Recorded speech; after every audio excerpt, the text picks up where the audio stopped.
cannot see my face at all.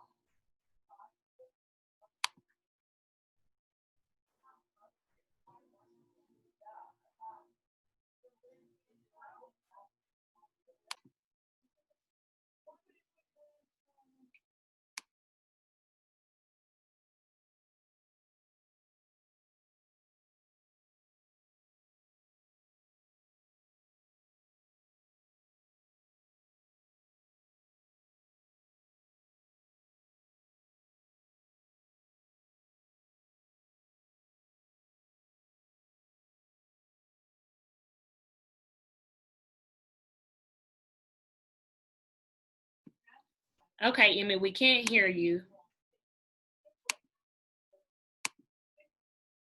There we go. You're connecting to audio. Nope.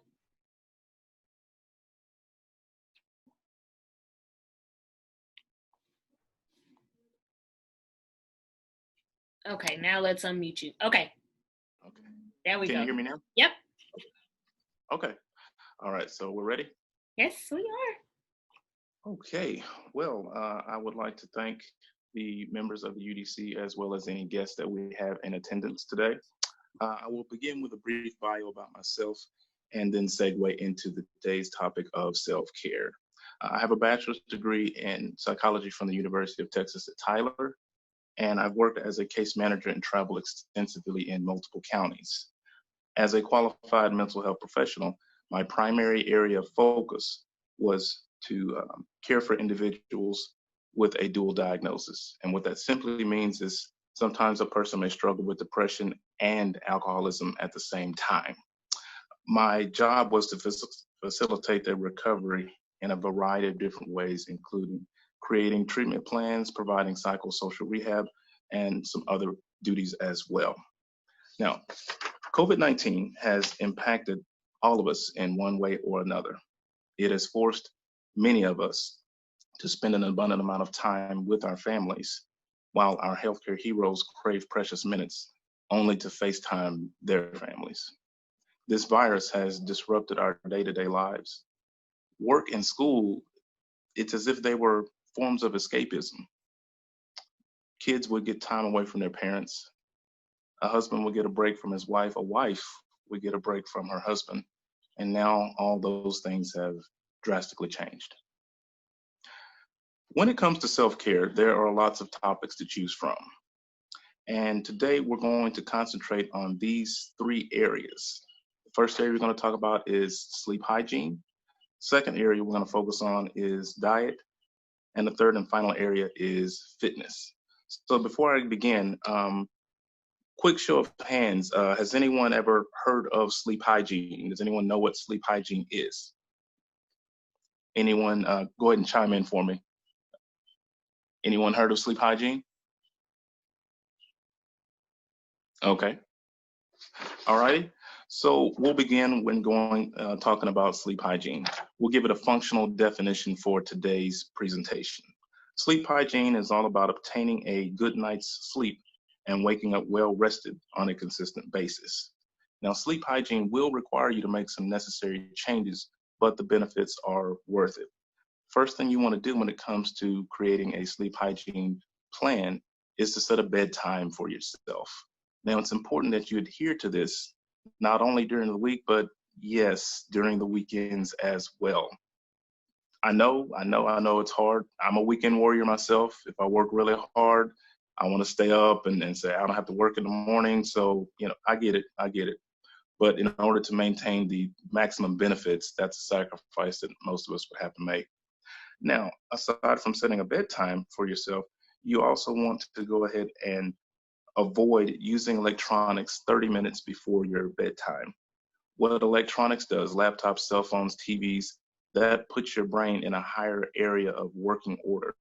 So when you see an image, you're working on your depth perception, different areas of your brain light up. When you're on your phone, when you're reading a Kindle, all those things require a higher level functioning of brain activity. So when you do that, engage in that, your quality of sleep diminishes that night when you go to sleep. You want to make an effort to stay away from spicy foods and as well as caffeine before going to bed because that wakes the body up. I know people that personally drink coffee at 8 o'clock at night.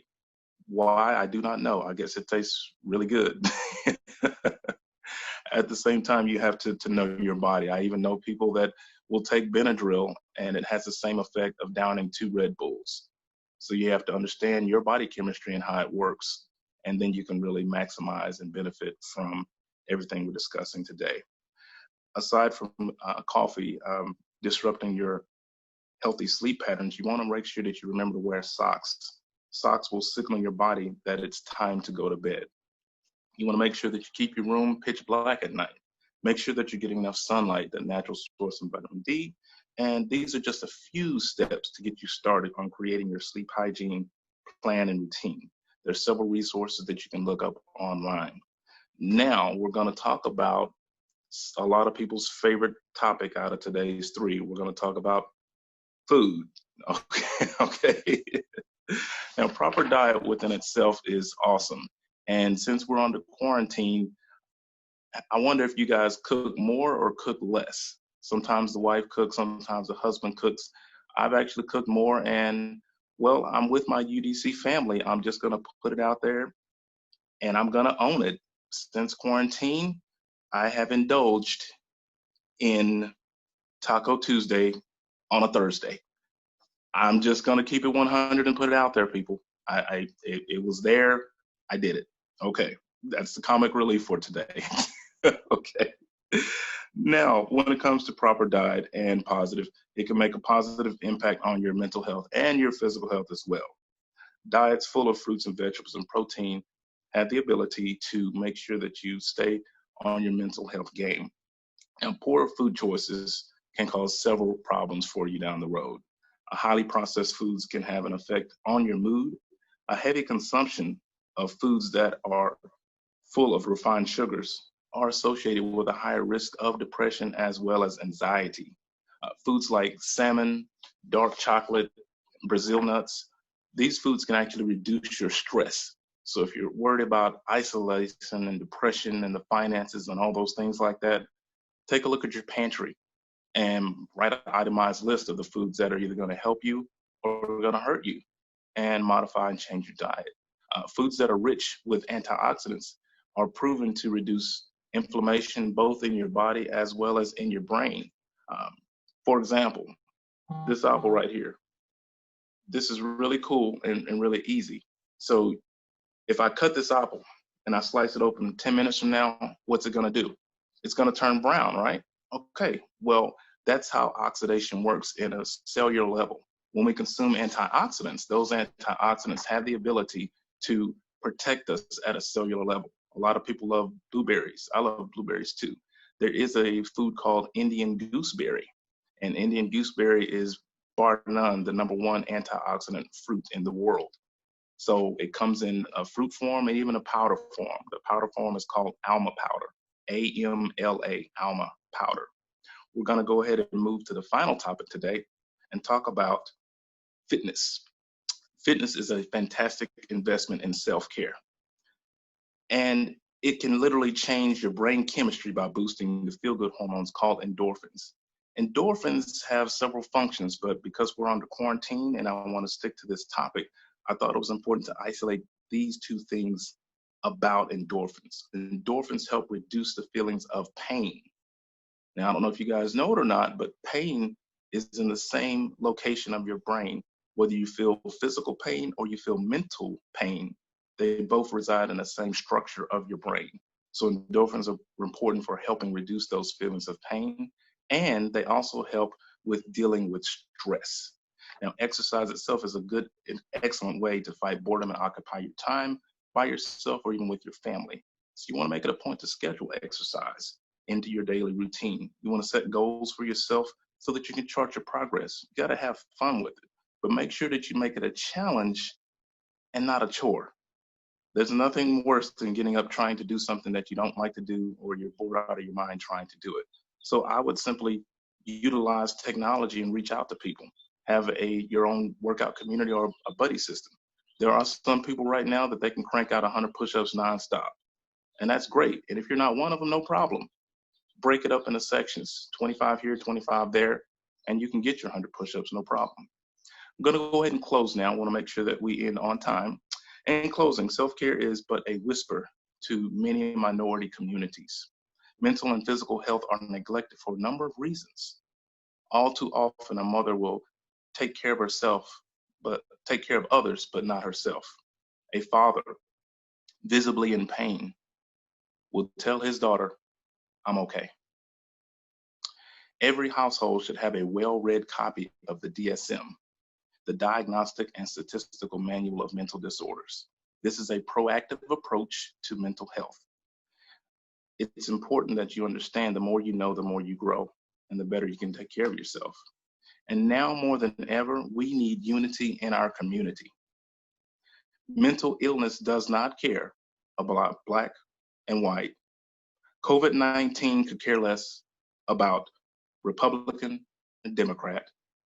It is imperative that we have this dialogue and continue to discuss mental health as it pertains to diversity.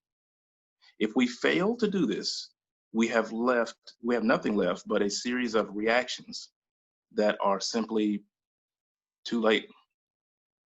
We have covered a lot of material today, and I'm honored that you guys have asked me to speak today. And I know that once we close the Zoom meeting out, next day, next week, whenever, you may feel overwhelmed. You may have a daunting task. And I want you to remember this simple thing. Anytime you're overwhelmed, break it down into small, manageable, bite-sized chunks. I'm going to close out with a riddle before we open up the floor for questions. It's a simple little riddle and says this. How do you eat an elephant? Answer, one bite at a time. I'm going to open up the floor for questions if you guys have any. And thank you so much for having me today. I see Sierra. Okay, these are some great tips. Thank you so much, Miss Evans. Any Emmett, could questions? you talk a little bit more about the gooseberry? Yes, Indian gooseberry is from India, and it comes in a powder form. It's called alma powder, AMLA, amla powder.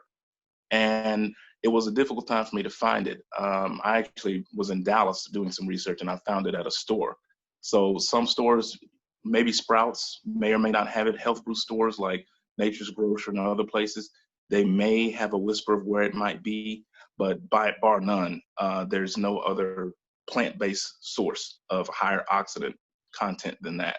They have a scale that measures antioxidants.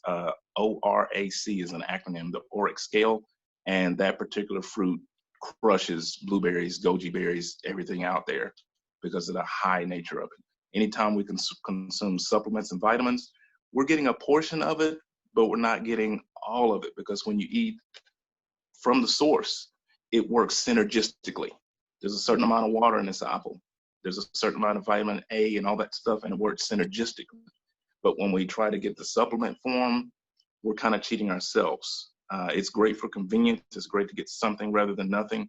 But plant-based, food-based, that's always going to end well for you if you have the time to put it in there, and you want to carve out time if you don't have the time, and make sure you get that into your body. Thank you. Yes, ma'am. You're welcome. Do you have any other questions from the floor? Okay. All right. Well, if there's no more questions from the floor or comments, I'll hand it back over to you. Robin has a question. Oh, I'm sorry. Who? Robin Reese? Mm-hmm. Okay. What's your question? What do you do if you already have an awful sleep pattern? How do you try to get on track with consistency? Okay. Consistency is all based down on having a routine and sticking to it. So write down a sleep journal. When do you go to bed? When do you feel sleepy? Some people need a good 20, 30-minute nap during the day. Some people, it just ruins everything. So you have to listen to your body and study the circadian sleep rhythm pattern. So if you're sleepy at 6, then yeah, you should definitely go ahead and power down. Certain foods like chocolates shouldn't be eaten after 2 and 3 o'clock, because if you eat chocolate pie or mousse pie for dinner, that's a stimulant. That's the caffeine that's going to keep you up a little bit longer. So you want to scale down your day and cascade downward as far as your mental and physical exertion so that your body has time to get sleepy and develop. You want to make sure you get a little bit of sun in there and get that vitamin D, because that energizes different systems of your body. And if you're already having a difficult time going to bed at night, you can have white noise on your cell phone. You can do some prayer and meditation, things like that. There's something called Jacobson. It's spelled Jacobson. And all it is just increasing muscle tension. So you point your toes. If you're laying flat on your back, point your toes as hard as you can for a 30-second count.